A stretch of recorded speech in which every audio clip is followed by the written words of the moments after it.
دادگای باڵای فیدراڵی عێراق بڕیاری ناردنی 400 ملیار دینارەکەی بۆ هەرێمی کوردستان هەڵۆشاندەوە. دادگای فیدراڵی دەڵێت بڕیاری ناردنی ئەو بڕەپارەیە لەلایەن ئەنجومەنی وەزیرانی عێراقەوە نایاسایی و نادەستوریە. یاساناسێکیش دەڵێت ئەم بڕیاری دادگای فیدراڵی دەستی ئەنجومەنی وەزیرانی عێراق دەبەستێت. هەر بڕەپارەیە کە بۆ هەرێمی کوردستان بێت دەبێت لە چوارچێوەی پرۆژە یاسای بودجەی ساڵی 2023 بچەسپێندرێت.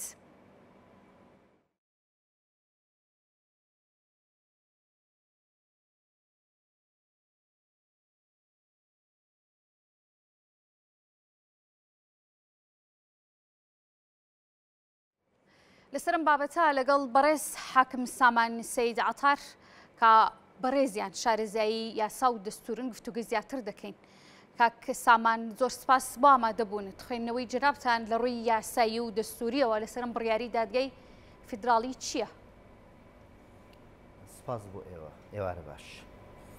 بە حەقەت خۆی لە خۆیان ئێمە دەبێت بگەڕێنەوە بۆ پێشووتر ئەو مێژووی کە حکوومەتی عێراقی و دادگای باڵای فیدراڵی عێراق کە بڕیاری دەرکرد کە نەوت و گازی هەرێمی کوردستان کاتەوە ژێر ڕکێفی خۆی و لە حکوومەتی هەرێمی کوردستانی زەوت کا بە زەوتکردن چونکە لەبیرمان نەچێت ئەوەی کە لە دەستوری لە ڕەشنووسی دەستوری عێراقا نووسراوەتەوە شتێکی زۆر جیاوازە لەوەی کە دادگای فیدراڵی تەبەنی ئەکا و ئیشی لەسەر ئەکا. ئەمە خۆی لە خۆیان یەکێکە لە خەتەرەکان من وایە بینم من زۆر جار باسم لەوە کردووە کە ناکرێ حکوومەتی هەرێم لە ئاست ئەم هەموو پێشێلکردنی دەستور شکاندنی یاسا بێدەنگ بێت. بەڵام ئەو بێدەنگیە بووە بە فاکتەرێک بۆ بەهێزکردنی قەراراتی دادگای فیدراڵی و حکوومەتی عێراق. باشە کاک حاکم پێشتریش ئەم بڕیارە بە نایاسایی بۆ کە ئەو 200 ملیار دینار لە ڕەوانی هەرێمی کوردستان دەکرا. یعنی حکوومەتی هەرێم درکیان بە نایاسایی بوون و نادەستوری بوونی بڕارێکی لەم جۆرەیان نەکردو لە ڕابردووە؟ نا بە نایاسایی نەبووە چونکە ئەوەی کە زیاتر ئاماژەی پێ بکەم ئێمە زۆر جا قسەمان لەسەر ئەوە کردووە چونکە لە یەکێک لە مادە دەستوریەکان مادەی 112ەیە کە باز لە گاز و نەوت ئەکات. طبعاً ئێمە دوو حاڵەتمان هەیە چێڵگە حالیەکان و چێڵگە مستەقبەلەکانمان هەیە. طبعاً شەڕی گەورە ئێستا لەسەر ئەوەیە کە حکوومەتی عێراقی ئەم بیانوە بە حکوومەتی هەرێمی کوردستان ئەگرێ و بودجەنانێرێ زیاتر بۆ ئەگەڕێتەوە ئەڵێ مولزەم نابێ بە قەرارەکانی حکوومەتی عێراقی لەبەرەوەی نەوت ناکاتەوە ژێر ڕکێفی حکوومەتی مرکزیەت. ئەگەر بەپی دەستور بێ ئەوان خۆیان پێشەیلی دەستوریان کردووە یاساشکێنیان کردووە لەو ڕۆی کە لە دەستوری عێراقیە دوو جۆرە هینمان هەیە. یەکێکیان ئەوەیە کە چێڵگە حالەکانمان هەیە لەگەڵ چێڵگە مستەقبەلەکان. بەڵام دادگای فیدراڵی گەڕاوەتەوە بۆ مادەی 101 لە ساڵی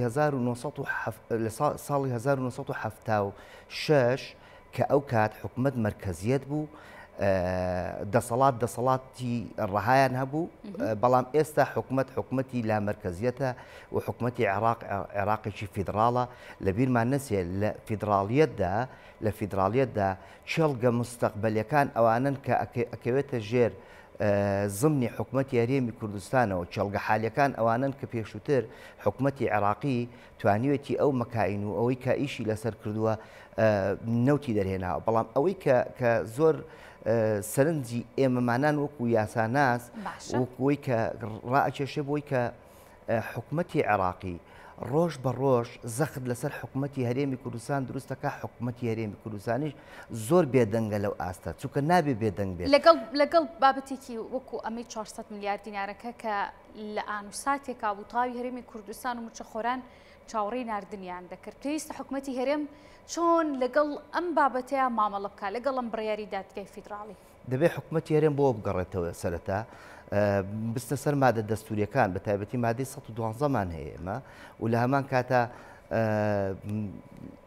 لە فەقەرە یاسایەکانە کاتی خۆی کە دەستور نووسراوەتەوە هەموو حەقێکی بۆ حکوومەتی هەرێمی کوردستان جیا کردوێتەوە. ئەو کەسێک کە یاساناز بووە وەکو مشەڕع لە نووسینەوەی دەستوری عێراقیە وجودی هەبووە چۆن ئەڵێ مەجالێکی زۆر باشی هێشتوتەوە بۆ حکوومەتی هەرێمی کوردستان بۆی بتوانێت قەرەبووی ئەو هەموو زەرەر و زیانەی کە حکوومەت لە دوای حکوومەت کە هاتووە و زیانی بە نەتەوەکەی گەیاندو وەکو کورد ئەتوانێت وەکو حکوومەتی هەرێم سکاڵا تۆمارکە و ئەمە قوبوڵ نەکرێت لەبەر ئەوەی مادە دەستوریەکان ڕێگەی داوە کردنەکە لە ڕووی یاساییەوە ئەبێت چۆن بێت لە ڕووی یاسایەکەیەوە دادگای فیدراڵی قرارەکانی مولزمە ڕاستە مولزمە بەڵام دەبێت بۆ بگەڕینەوە کە مولزمیشە دەبێت بۆ بگەڕینەوە نابێت دەستور پێشێل بکرێت بەڵام ئێستا دەستور پێشێل کراوە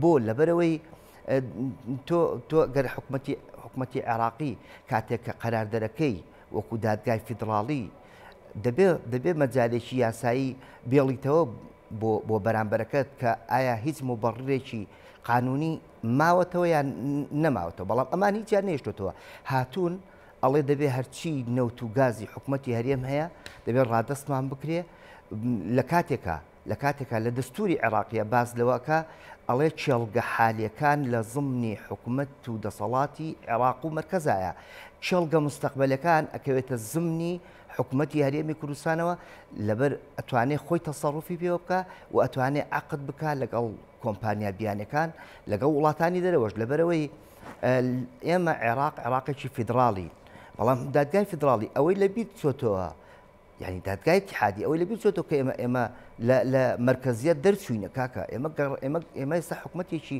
فیدراڵمان هەیە فیدراڵێتی ژواتە حەقی هەموو نەتەوەکان دەبێت بدرێت دوایەوە لە مادەی لێکێ لە مادەکان لە مادەی 111 نەوت و گاز و ئەو سامانە سروشتەی کە لە عێراقایە سامان مڵکی هەموو عێراقیەکە هەموو گەلانی عێراقا نەکتەنا تۆ دەسەڵاتکە بگەڕێنیتەوە بۆ حکوومەتی مرکز و خۆت تەسەڕوفی پێوە بکەیت ئەمە پێشێلکردنی دەستورە. بەڵێ بەڕێز حاکم سامان سەید عەتار شارەزای یاسا و دەستور زۆر سوپاس بۆ ئامادەبوونت.